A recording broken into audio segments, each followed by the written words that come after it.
Why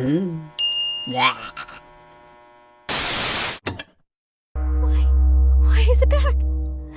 Why is it back?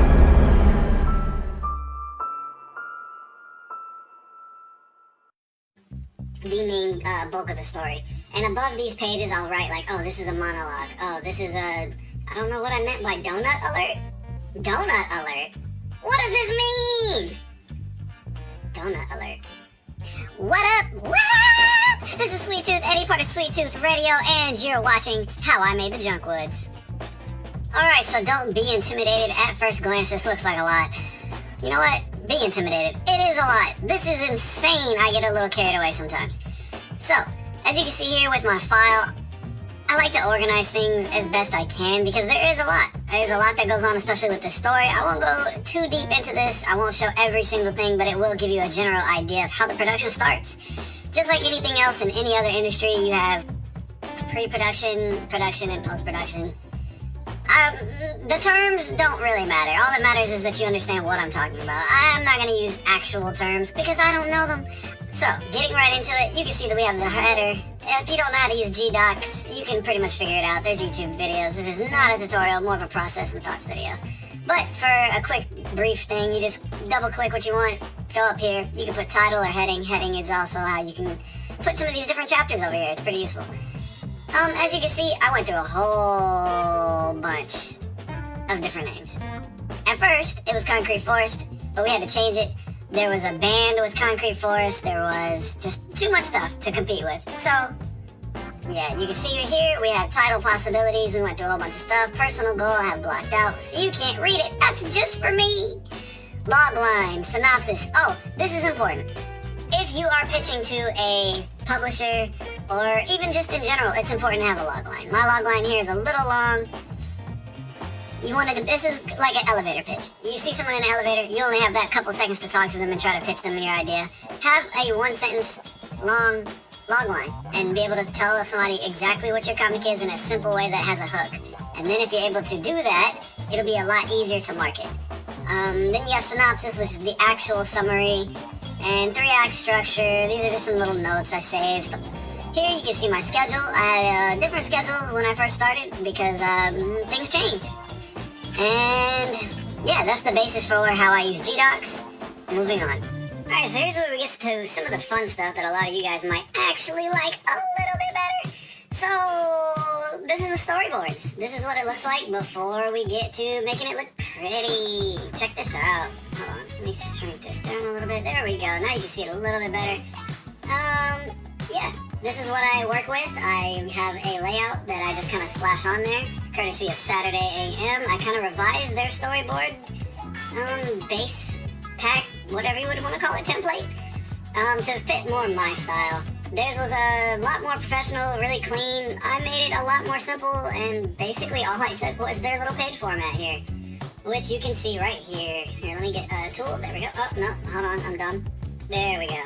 So you can see right here, like it shows the bleed, the excess that you want having hanging off basically for printing purposes. And then it also shows the main area where you don't want bubbles to kind of leave so that they don't get cut off.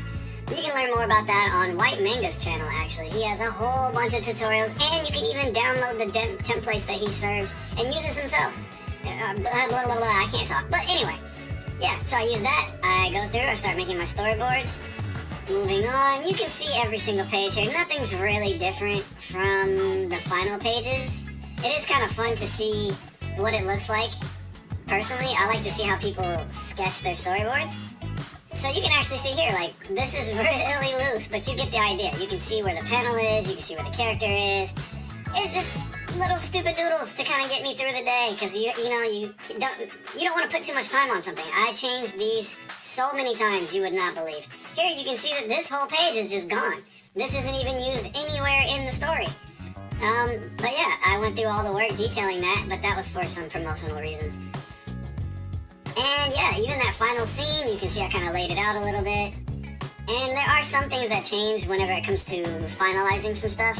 Unlike White Manga, I did have to re-sketch some of this stuff. Sometimes you can kind of get a good sketch like here, or even here, where the very first initial sketch is good enough that I can just start inking directly over it. But it just depends. There's some moments where you can do that and some moments where you can't.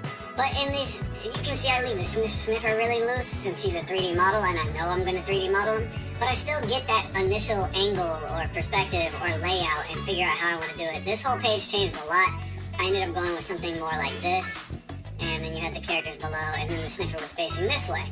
But that was a last minute change because I didn't like how this was coming around. But yeah, take your time, storyboard, have fun storyboarding. That's probably one of the more fun times where you can just really experiment with different angles. You can see this angle actually changed from the actual page. And you can also get your dialogue bubbles. It's really important to get that down. But yeah, this is pretty much the look at the storyboard. You want to get this early on. If you have your storyboards early on, you can refine the story, you can refine the artwork. Now for some fun, I actually have the Concrete Forest storyboard. There's actually some really cool artwork around here. Let me open this up. That I might actually recycle and use later. Obviously, I use 3D models here and then drew over the top of it. But there are some elements to this that doesn't quite look right. Here again, I used some of the 3D models I made, but I really like how some of these shots look, and they might get recycled in future chapters.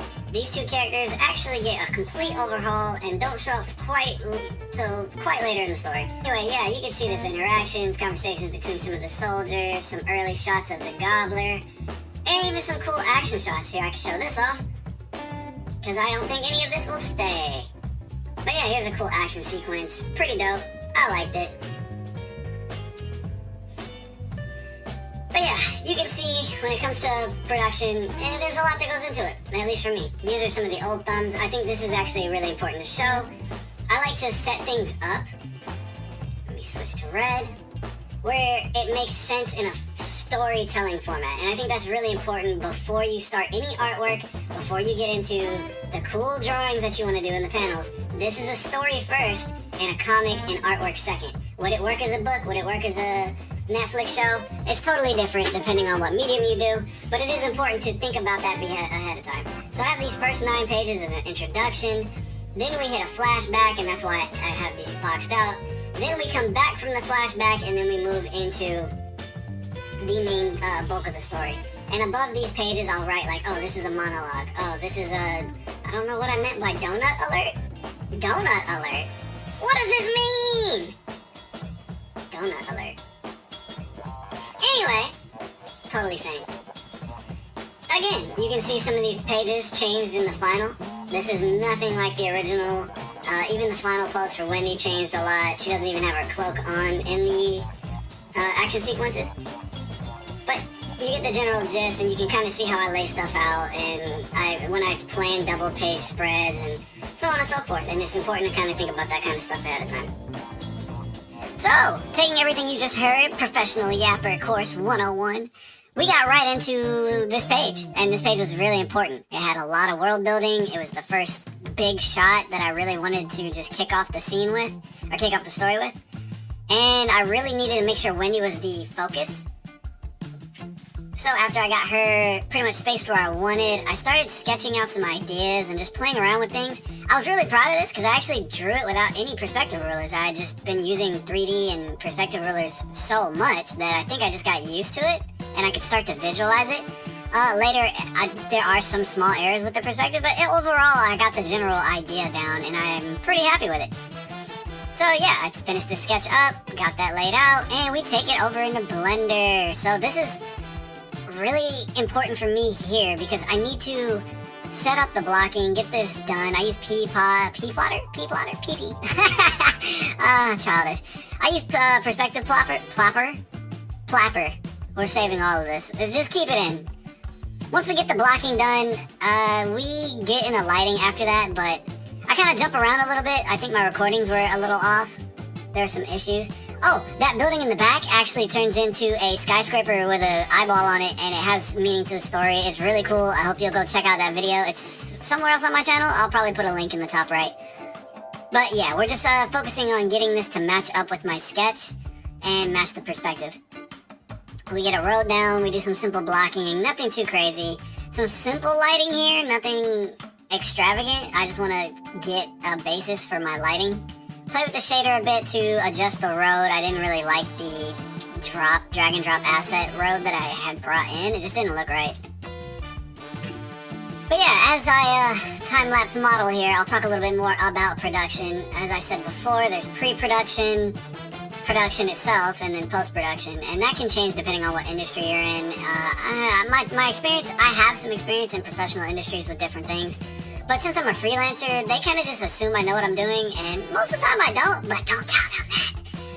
I just be winging it and making it work, and sometimes you just have to be adaptable. The more adaptable you are within the industry, whether you're doing freelance, whether you're doing all by yourself, self-published, indie, it doesn't matter what you're doing. The more adaptable you are, the more successful you'll be with most things. But yeah, always think about everything before you do it. Don't just jump in, unless it's just a sketch or illustration for fun or something like that. But take your time. Composition matters. Make sure you level out how you are going to, basically where you're going to put all your effort and time. If you put all of your time into the art being pretty, yeah, you'll have a pretty product, but the product won't get finished. You need to time everything out. Make sure you schedule things. Meet your own deadlines. Even if you have other people who have deadlines for you, meet your own deadlines. It's really important to have that. Take your time with learning these processes and steps, and then once you got it, it'll be pretty easy to apply it. But yeah, I hope you enjoyed this video. You can check out the final product of everything I've created over on Junkwoods. Please go support the Kickstarter, but if you can't, just check and read the comic. It's on all the different platforms. I'm really proud of this product. It was something I really needed to put together quickly. I only had 6 months to really put all of this together, which is not enough time. You need pre-launch marketing. You need marketing strategies for building an audience before you even launch. So the success rate of this, who knows? Maybe I'll get lucky, maybe I won't, but either way, it was still a fun shot to take. I have to pick up other contracts in November, and those will last me a couple months. So if I can't raise the money, I can't continue this project for now. I can pick it back up later, but I'd really like to be able to pick this up and continue it right now. So if you support the Kickstarter, if you like what you see, if you've been enjoying everything, please go check it out. It'd be really dope. There's of course cool prizes, rewards, tiers, whatever you want to call them, for pledging. But oh yeah, check this out. Look. Yeah, all these shirts and everything that I do is pretty much made in-house. I have a small team that help me with embroidery and putting all of this together. It's pretty cool. So yeah, you'll get all this handmade if you guys support the Kickstarter. Check it out. Dope shirt. It's fresh. But yeah, thank you to everybody who's shown support so far. So many of you have helped out in so many ways. And either way, goal met or not, I hope you guys enjoy the Junkwoods. Peace.